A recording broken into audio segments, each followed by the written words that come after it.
Hello, welcome to episode 6 of the WarmJuniper Knits podcast. My name is Christy, and if this is your first time joining me today, I live in Central Oregon with my husband and my 2 cats, and this is a knitting, spinning, and occasionally other crafting podcast. And it has been a long time since I've sat down and done this. At first, this was a bi-weekly podcast, and last time was like 5 weeks ago because life keeps happening, and October was a disaster, and there's just been stuff happening here in my house and in my life, and we're coming up on the holidays, and so it's been a little while since I've sat down, and I feel like I have a lot to talk about today. Maybe I do, maybe I don't. We'll see.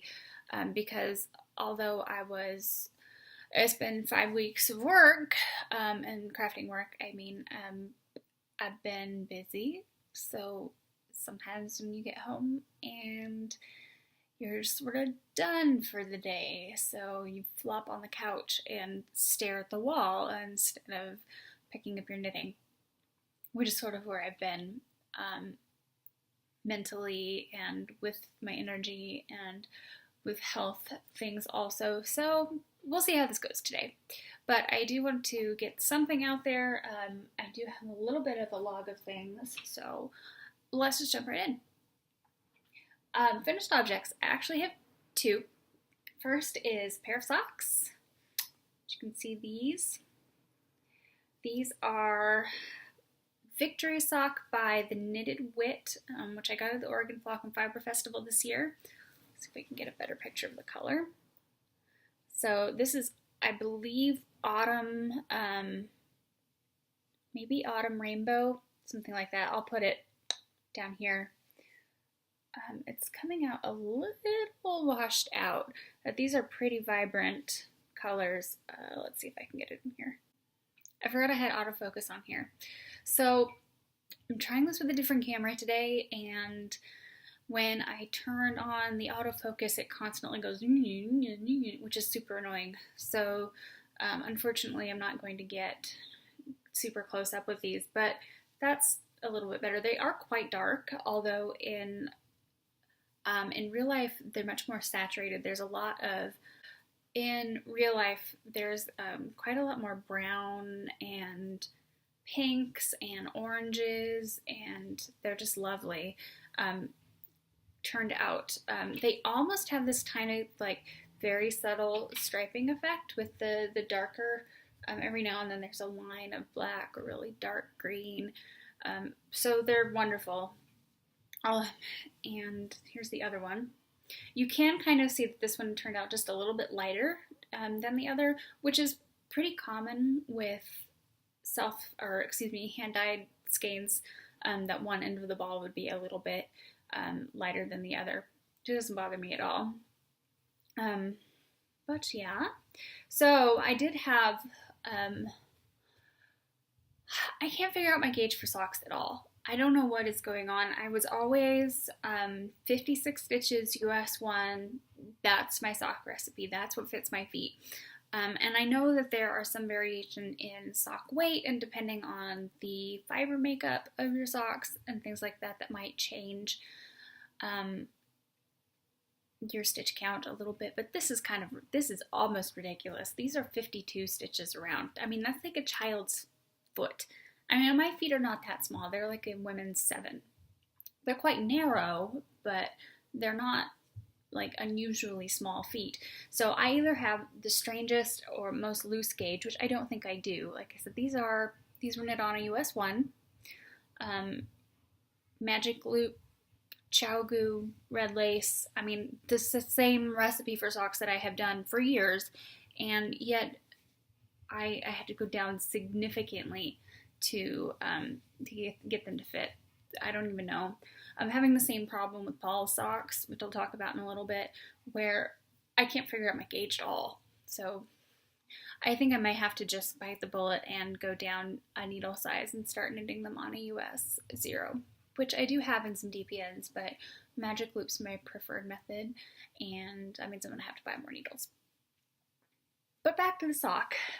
So knitted wit victory sock, which is, I believe, a merino nylon.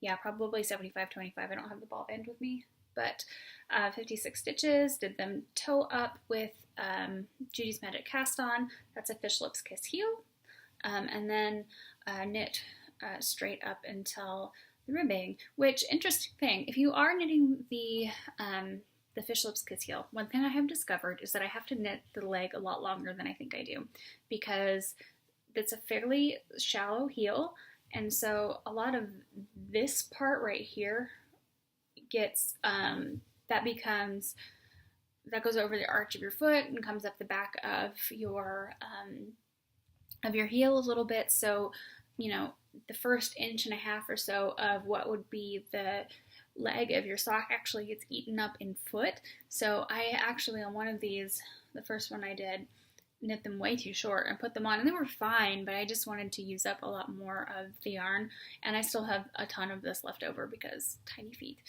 apparently. But I did have to knit them a little bit longer, so I think that's a 7-inch.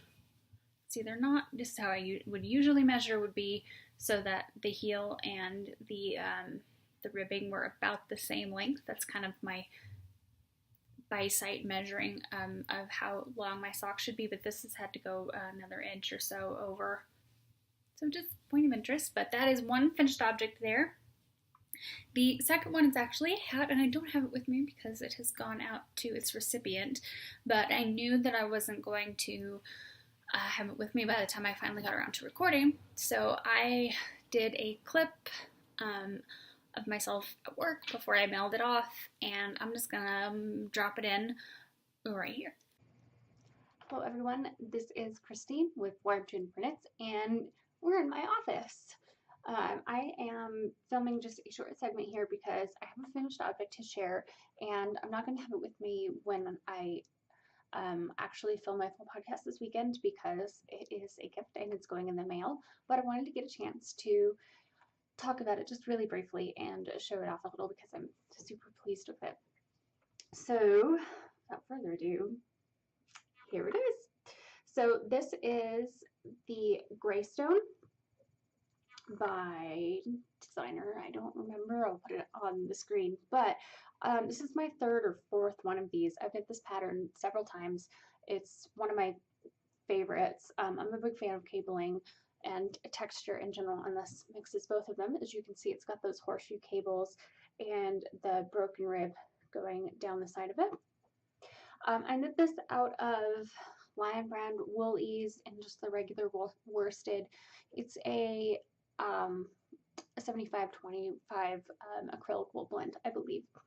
And I think it's classed as an Aran weight. It felt, yeah, like a heavy worsted, I think, which is probably why this knit up the fastest I've ever knit anything, honestly. I'm probably the world's slowest knitter, not necessarily in the actual speed of my knitting, but in the fact that I'll pick something up and I'll do a little work on it and I'll sit for like 3 weeks and then I'll pick it up and work on it just a little bit again. So it takes forever for me to finish things a lot of the time.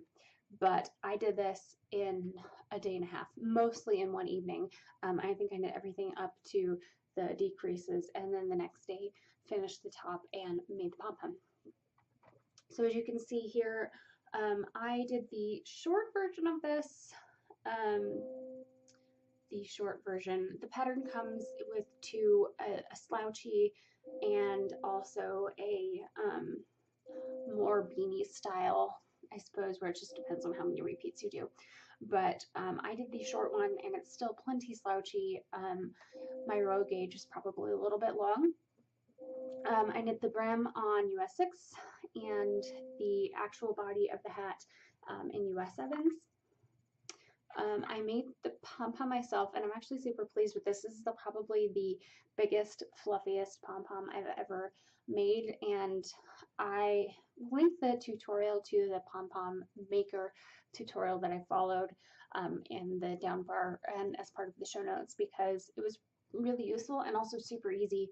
I just cut out a couple of cardboard discs based on a CD, I think was the tracer thing. I used the stencil and then just did the whole wrapping and then cut it up. And yeah, it was a piece of cake, and it resulted in a great and enormous fluffy pom-pom, which is exactly what I wanted for this.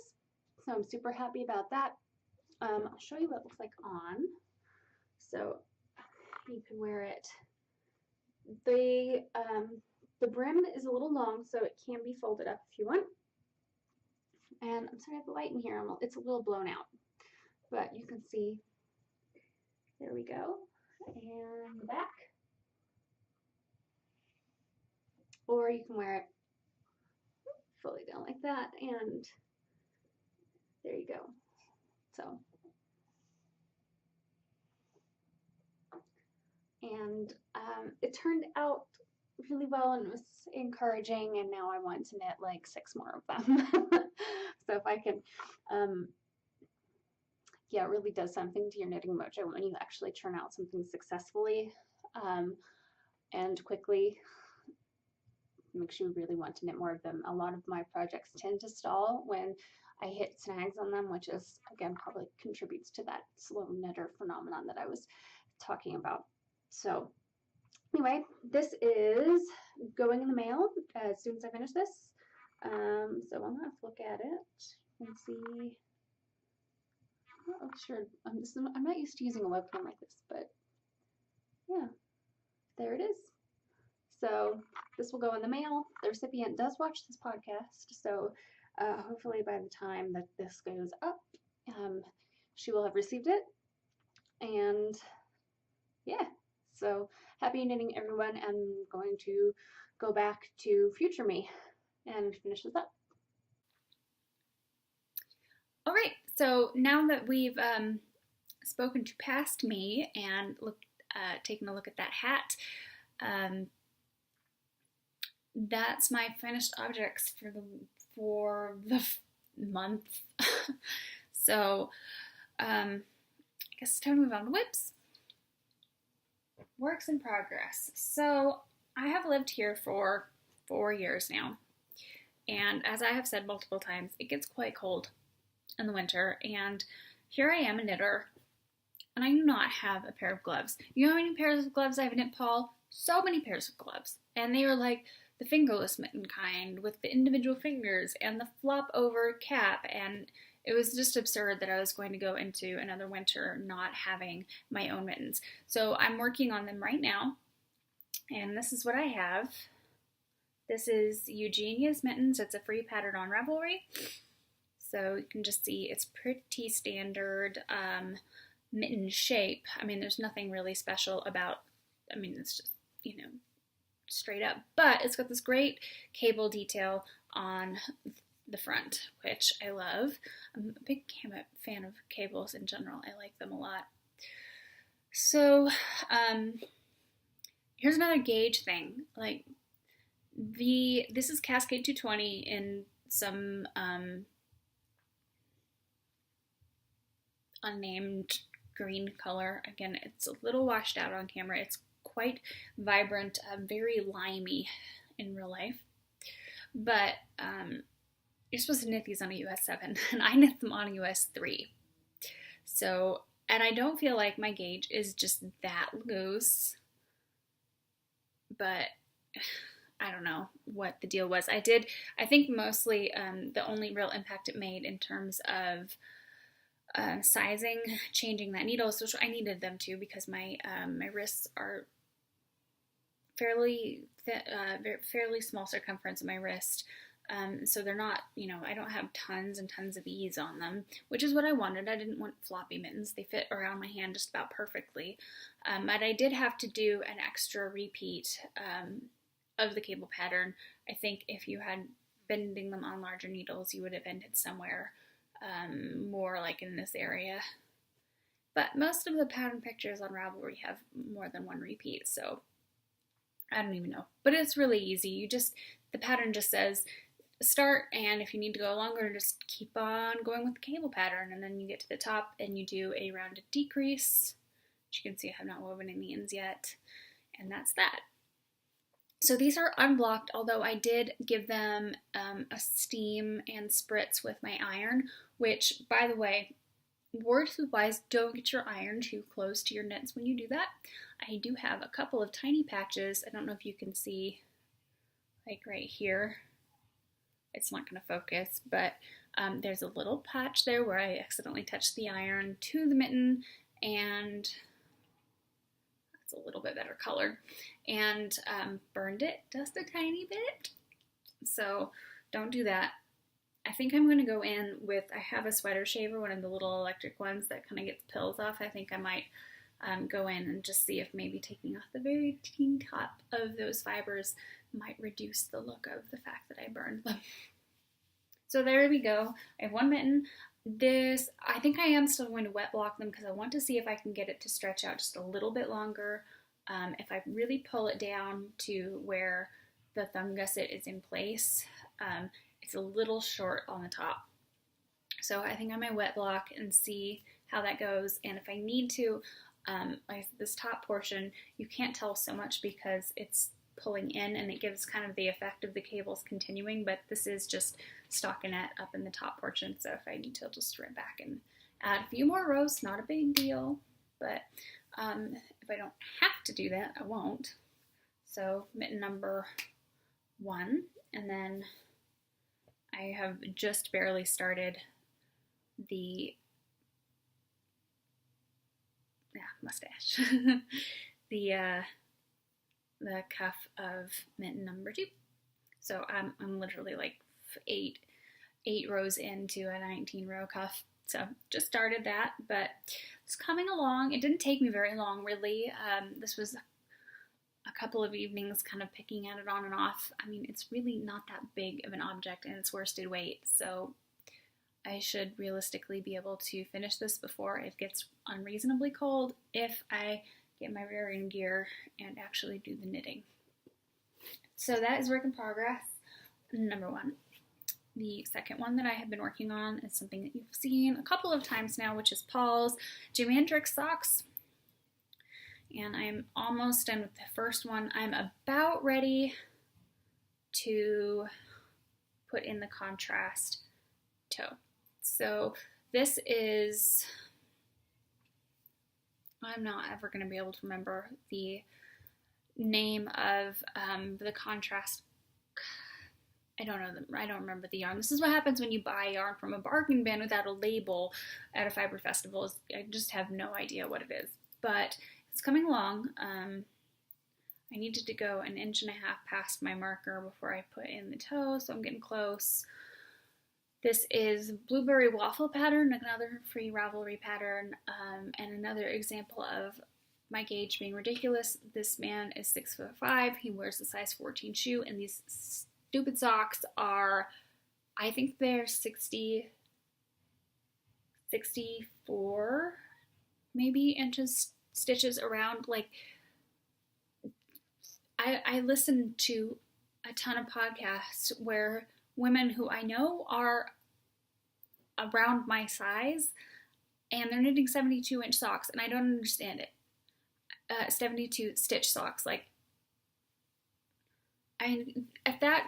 by that logic, you should be able to swim through my gauge. If it was that loose, that 72 stitches would be so enormous on him. And I know he has kind of skinny little legs until, tall men. But, yeah, so a ridiculously small sock at the top. It is quite long, though, because even though his feet are skinny, they are still quite long. And I am knitting them on a US 1. These are my Hiya-Hiyas. Yep, just regular 40-inch circular. I'm so ready to be done with these. You have no idea. I'm so ready to be done. I don't like this pattern. I will be perfectly honest. I just really dislike the waffling. Not necessarily dislike how it looks, but I dislike knitting it. It hurts my hands. So that's something that I will probably not choose to do again, but he loves them, and I keep buying him sock yarn, so we'll just keep plucking away until we find something that we both really love. I do really enjoy the stockinette portion of these. I just love the fabric. it doesn't pool. It's pooling a little bit, which is pretty subtle. And you really can't see a ton of pooling up in the top either. I mean, you can, but it's not garish, I guess. Anyway, this sock yarn is quite substantial, I think. Again, I'm fairly certain that it's a nylon blend, just given the way it kind of feels, and the twist is really tight, so it's going to be a hard wearing sock, I hope. And it is quite dense. Don't know. So, Jimmy socks, almost done with the first one, which means I'll be able to move on to the second one, which means I will finally be able to stop knitting them, which would be a relief. He loves them though, so those are all the works in progress that I have actually touched. I haven't even managed to finish another square on my Vivid blanket. It's just not been the most productive knitting month of my life, but that happens sometimes. I do have a spinning finished object, which this was the last time when we podcasted. I had finished the plying on this, but I hadn't taken it off the bobbins yet or washed it. But here it is, all finished. This is the Huckleberry Knits. It's a merino silk bamboo blend, 2-ply. I counted it out, and it's roughly 250 yards, I think, or so. So probably around, I would say this is mostly worsted weight. In some places it's a little thinner. Somewhere between a sport and worsted, but there you go. And it's washed, it's dried, it's really nicely balanced. I'm quite pleased with how balanced it is. It didn't really have any kinks at all once it came out of its bath, which means that I applied it well, and I did finally, so I've had a craftsy class for a while that was specifically on plying, and I hadn't looked at it in months, and I pulled it up, I guess, and rewatched the 2-plying part. I have talked extensively in other episodes about how my 2-plying sucks,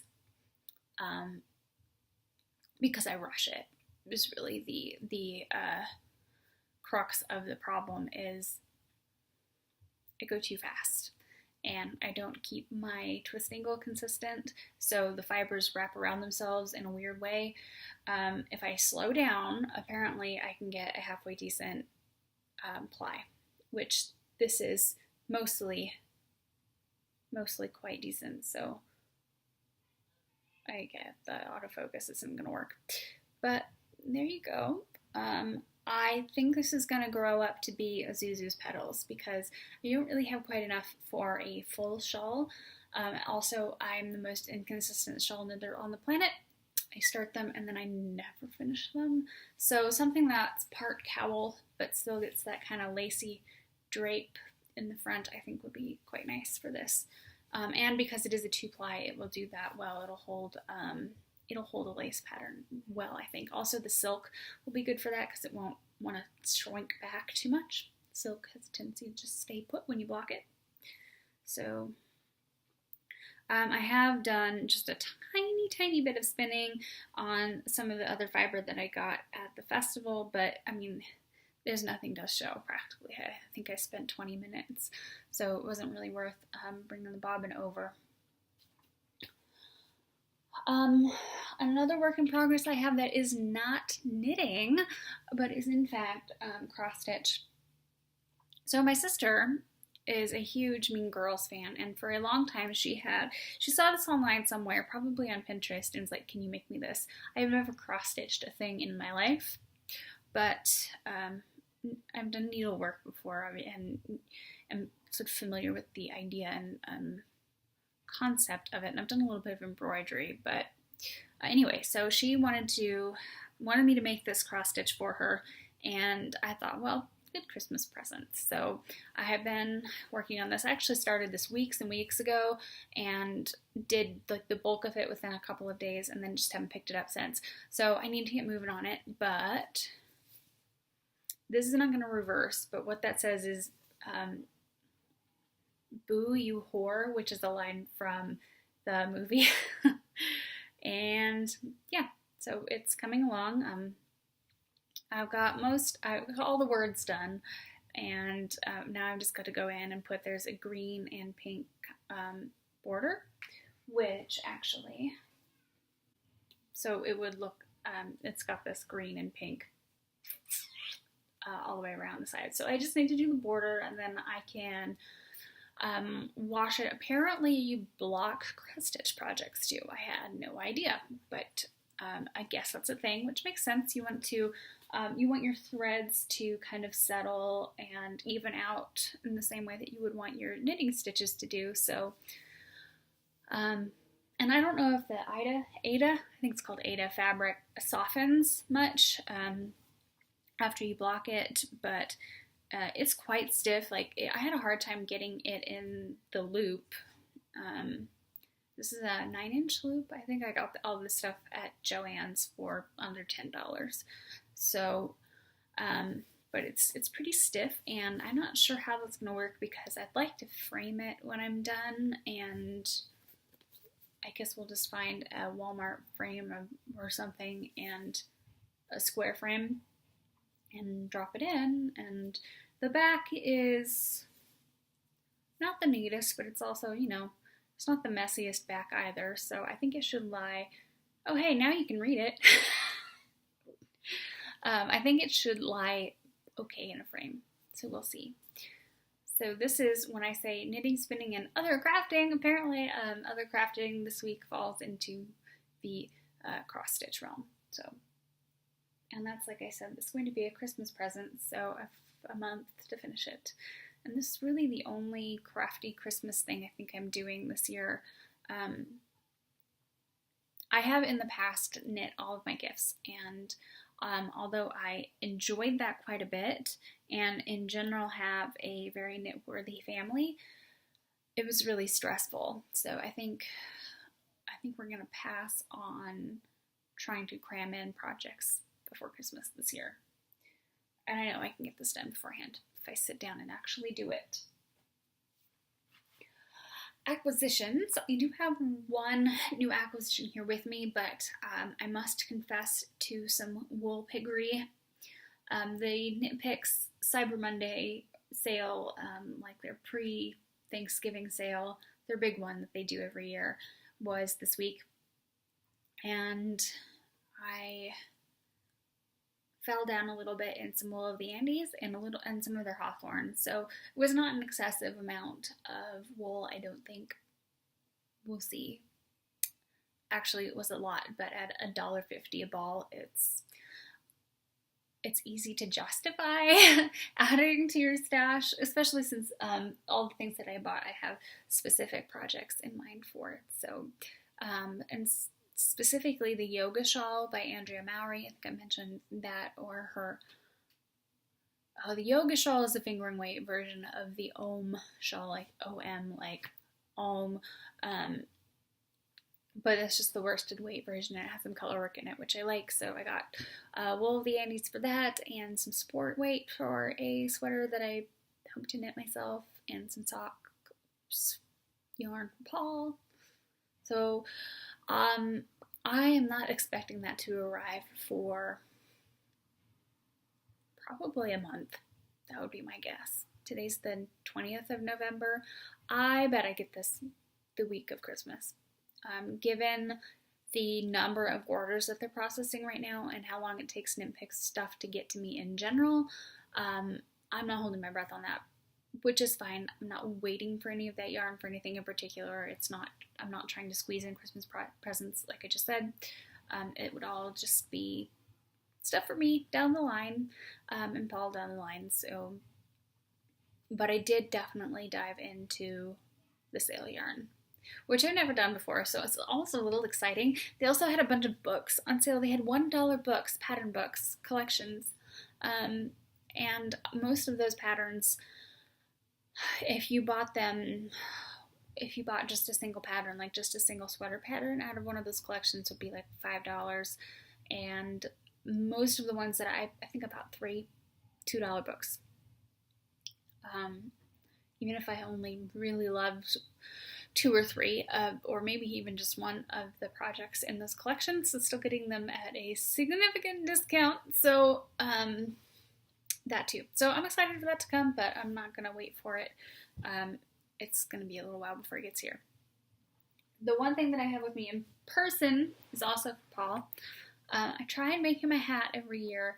He wears beanies pretty much every day. A couple that I've made him and a couple that his sister, who is 10 years older than he is, made him when he was in high school. So these hats have been around for a long time, and they are bulletproof, which is why I think they've lasted as long as they have. They are made from some very bulky single ply wool knit at an extremely tight gauge, and he loves them because he can put them on his head and they just stay put. Yeah, he doesn't have to fuss with them or anything, and they're huge. Yeah, but he loves these hats. I should have brought one in to show him. He's got 2 of them, and he wanted another one, and he wanted it in plain black, and he wanted it just with ribbing, just straight stockinette, but he wanted the same kind of thing, like really large circumference and stiff enough to stand up on its own. So I went to Gossamer, which is my local yarn shop here, and I know that they had a wall full of Lamb's Pride, which is this, and it's black, so you can't really see it, but they have this there mostly for felting projects, is kind of how it's advertised. This stuff is, I mean, it's not, I wouldn't wear it next to skin, especially not around my neck, which is quite sensitive, but I mean, it's not the scratchiest thing in the world. It's 85% wool, 15% mohair, yeah, about 190 yards, and the gauge is 4.5 stitches per inch, and so it's a worsted. I plan to knit this on significantly smaller needles with a pretty decently large stitch count. So again, it's pretty big on him, and it's nice and stiff and windproof and everything. So that'll just be a plain hat, nothing special about it, but I think this is about as close to, or possibly the yarn that his sister had. She might have used the bulky version. They do have this in bulky and in worsted, but I picked up worsted because I wasn't paying attention. I didn't realize that they had bulky until after I had purchased it, and that's fine for $9 is gain. We'll just see how it goes. So this is for Paul. Not something I would necessarily buy for myself. I'm not the biggest fan of knitting black, but it's not going to be black lace or anything. It's going to be a stockinette hat. So that should be coming along once I get started. I don't think it will take me very long at all. So thus endeth my acquisitions for the week, for the month, pending said arrival of ginormous Knit Picks order. And I think also the end of this episode, and it's just at the 30-minute mark, so yeah, fairly short episode this week. If you've been following me on Instagram, oh, that's right, I administer stuff. WarmJuniper is my social media handle pretty much everywhere, so you can find me there on Instagram, on Ravelry, is where I'm most active, is on Instagram. We do have a podcast group on Ravelry, which has, it's just where I put my show notes. I'm afraid there's like no activity in there, which is fine. It's just a place to safely host those notes. So do come by if you would like to, or come follow me on Instagram, because I do like to meet people that way. Oh my gosh, I completely forgot this is an important thing. This is why Ravelry groups are fun. So I suppose this counts as an acquisition, but I actually won a pattern the first time that I have ever participated in a knit along per se, officially, and by officially I mean actually got around to submitting an entry. So the Mean Girls Knit podcast, Rebecca and Stephanie were hosting a Tin Can Knits knit along. My Vivid Blanket is a Tin Can Knits pattern, and I had been kind of following along casually, thinking I should really put that picture up. I should really enter into their chatter thread because there's no way the blanket's getting done by the end of it, which was Halloween, I believe. Anyway, so November 1st at like 8:30 in the morning, I was at a conference at work, so I was actually in a hotel in Portland, puttering around getting ready for the day and listening to their podcast. And it was from the week previous, and they mentioned that they would be closing it on October 31st, and I went, oh crap, it's November 1st, and you didn't put in your post because you forgot, as per usual. So I scrambled over to see if it was still open, and lo and behold, the thread was still available, so I dropped in my entry, and 2 weeks later, I get a Ravelry notification from Rebecca that my post actually won one of their prizes, random number generator. So that was extremely lucky and generous of them to let me squeeze in at the end, but I did get the Raindrops pattern by Tin Can Knits, which is a fingering weight sweater, and like all Tin Can Knits patterns, it goes from like infant to adult, like double XL, so it could fit pretty much anyone.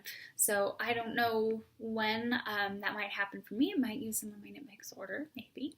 But also it makes the most adorable baby, little baby jumpers ever. So I think some of my friends maybe who have a little girl might be getting one of those. And yeah, that was super exciting. So extra shout out and thanks to Rebecca and Stephanie for hosting that and for allowing me to squeeze in right under the wire apparently and include my post. So that was super fun. And that's the end of the knitting talk. Okay, so I think that covers everything. Hopefully, I'll be able to film another episode in a more timely manner next month. So, with luck, I will be seeing you in 2 or 3 weeks. Happy holidays. If I don't, that's a bit premature to say it's not even Thanksgiving yet, but happy Thanksgiving for anyone out there who is celebrating it, or otherwise have a wonderful end of your November. And I will talk to you all soon.